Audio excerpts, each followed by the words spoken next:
pretty much everyone, quite frankly, seems to be going on strike these days. Rail workers, posties, nurses, lawyers, university staff. Well, now ambulance workers will be doing the same as well. And someone just emailed me in, Dan the man, you tell me your name is, saying stop calling lots of these ambulance workers basically drivers. You say they're a lot more than that, technicians and so on and so forth. I'll take your point on board. I think it's a very fair one.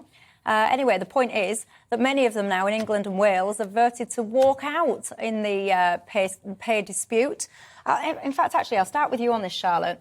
What they're asking for is basically RPI inflation plus 5%. That can be around 19% pay rise. This is the nurses I'm talking about as well. Do you think that it's time for the government just to say, you know what, we don't want all these services to stop. Whatever you're asking for, we'll pay it? No, absolutely not. And there are several reasons why I don't think that's an option. And look, you know, we should all recognise, particularly actually with nurses, with some paramedics and other ambulance staff, you know, these are not the well-paid people within the health service. You know, if you want to talk about consultants or doctors, actually they're very well paid. But this group of people are not particularly well paid. But giving in, if that's the right phrase to use, and giving those sorts of pay rises, let's be clear, will cost billions, absolutely billions of pounds.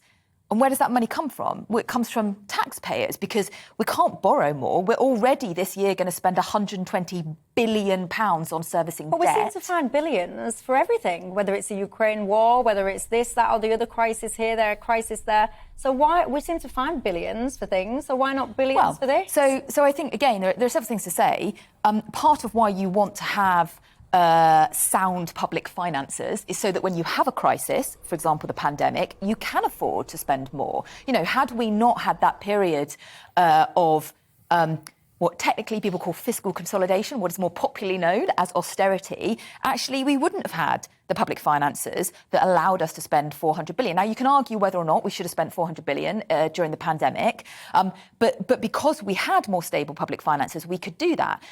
You know, the Ukraine war, I mean, we obviously hope that's a kind of once in several generation crisis, but of course you need to respond to that. This is not what we're talking about here. We are talking about building in, if you're talking 20%, and if you give 20% to nurses, you've got to give it to the other public sector workers, or at least in health. If you build that in, that's not a one-off cost you can recover from. That's now built in forever. And we don't have billions and billions of pounds. Those taxes are paid by people earning less than some of the people in the health service. So no, we have to find a settlement. We absolutely should be raising wages, particularly for those who are lower paid in the health service. But we absolutely, I'm afraid, cannot afford to be giving the sort of pay rises that they're asking for.